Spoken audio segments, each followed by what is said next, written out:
Today on Artist on Record, we have music legend, songwriter Carol Connors. Her new book, Elvis, Rocky, and Me, a story about success and her wild ride, a memoir. You can get that book now. Links are in the description or click right above here on your screen. Now, welcome Carol. Carol is here.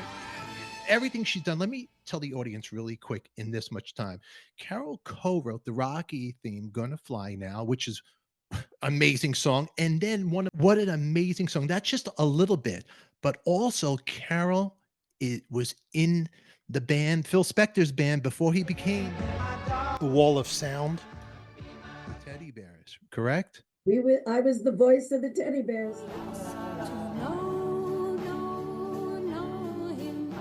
Oh, no, him. That's a me. He wrote it for my voice. And also your love affair with the king of rock and roll, Elvis Presley. What can I say? Not, I'm a yenter. I want to know everything, everything. Let's first go Phil Spector. Meeting Phil Spector, you're a kid in Hollywood, right? I believe Fairfax. Were you in Fairfax High School? I was in Fairfax. Not yet. I was going into Fairfax High School. Phil Spector he was getting ready to graduate Fairfax High School. But he was dating my girlfriend, Donna. And they were like, smooching and kissing and necking and petting and whatever one did those days. And I was sort of the lookout. So I would be twiddling my thumbs, which I still do, and singing. And one day he said to me, I love your voice. I'm going to write a song for your voice. Do you have $10? And I said, Phil, I'm not even 17 years of age. I don't have 10 cents. And he said, well, if you can get together $10, you can be in our singing group and I'll write a song for your voice. So I went to my parents. My dad had been a jockey, so they live on the edge, as you know. My mother said, Anetala, my real name, go do your homework. But I was the most precocious, bratty child. And I went on, and my mom and dad gave me the $10. And in those days, $10 was a lot of money.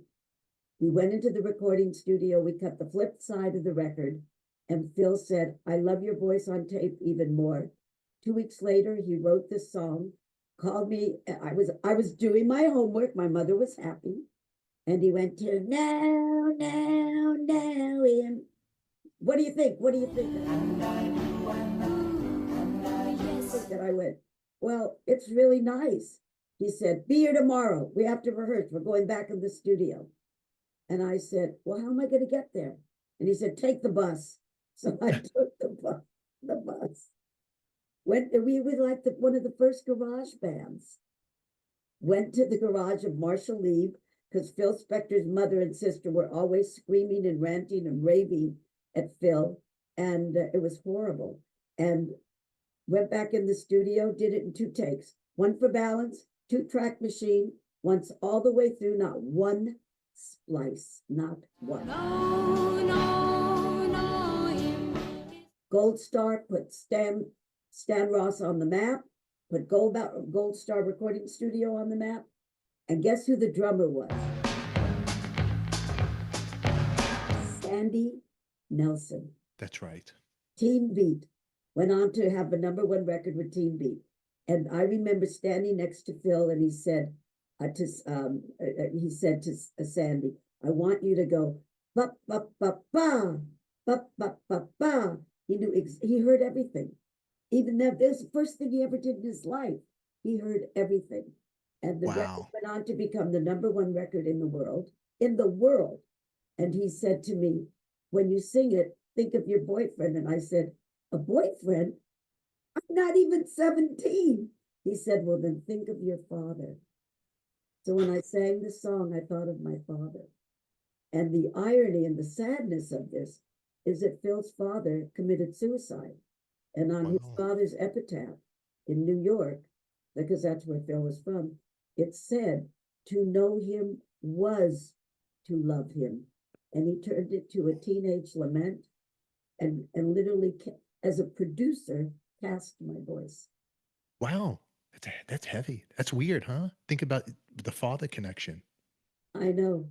I've thought about it many, many times. In fact, I tried to visit Phil in prison, you know, because I needed closure. And that was one of the things that propelled me to wanting to talk to Phil. But it was so complicated when I spoke with the warden. You know, Phil became possessed by his own demons. And he was up at Cochrane, Correctional, I think it was called. And the inmate has to say whether the person can come. And Phil, I could have gone all the way. I think it's above San Francisco. I could have gone all the way up there and could have been waiting to go in and see Phil. And he could have said, I don't want to see that blank blank. And that would have been it. So I was crying. It's in my documentary, Elvis Rocky. And it's one of the most emotional parts because you see me, and you sort of hear me talking to the warden and what they are telling me that I have to do. And at the end, I remember sobbing, and I put my head in my hands, and I was crying on camera. I didn't want to. But I said, he was my youth. Phil was my youth. What can I say? Did you speak to Phil before he went away ever? Did you ever try to reach out to him? Phil, what's going on the phone? Anything like that?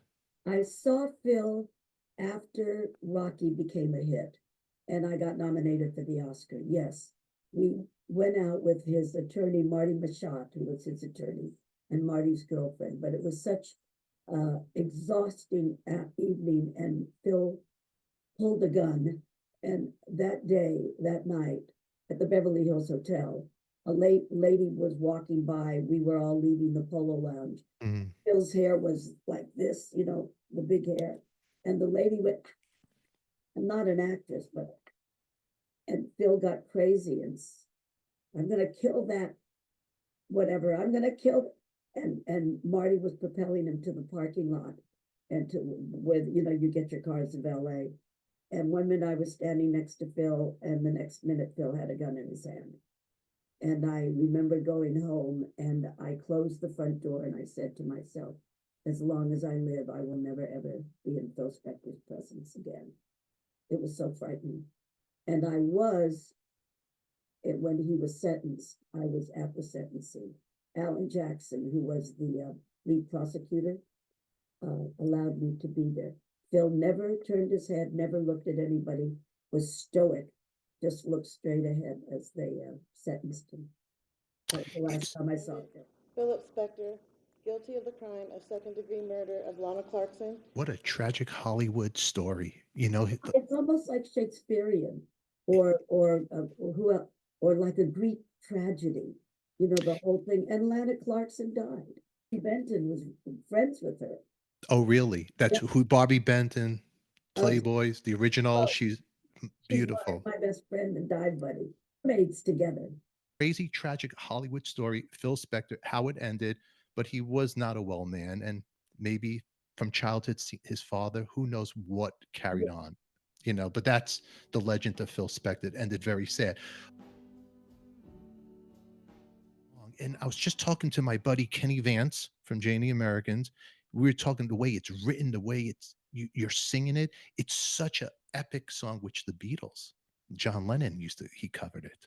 I know. And so did Amy Winehouse. There have been many, many covers. No, is to love, love, love, love. Just to see him smile makes my life worthwhile. To know you is to love, love, love him. And I do, and I do, and I do, and I do. Talia Shire, because you know, you're Rocky, I did Rocky. Yeah. She once said to me, Carol, your voice was the sound of innocence. That's what I think made it so pretty. And Phil told me, because he loved Wagner, and you know, the composer, not my favorite composer, but he loved Wagner. And he said that the bridge, la da da da da dee da da da da, was taken from a Wagnerian opera.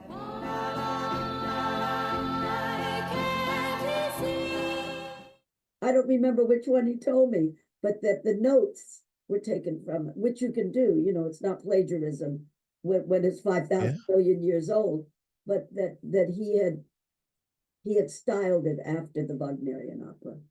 Interesting. You never heard anything like that in those days. It was Earth Angel and Shaboom and and all that, and all of a sudden this innocent voice.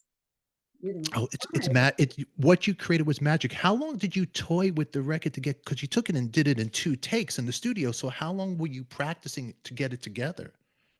Not long. I mean, we did that one session when I took the bus, to get there to the garage, and then we went into the recording studio.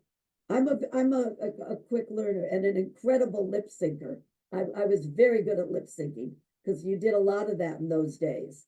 And but I no, we didn't take that long. I mean, I didn't take that long. And and Phil put in the bo do do do do do. That's Phil singing that part, not Marshall. And my big thing, can remember I was so young. So there's one part when it goes, again, that was that for me. Oh yes, that was my idea. And then I hadn't taken a breath. So when I went to sing, no, Mr. Love, I had to breathe because and I went, and I thought I was so sexy. I thought when I just to see him smile.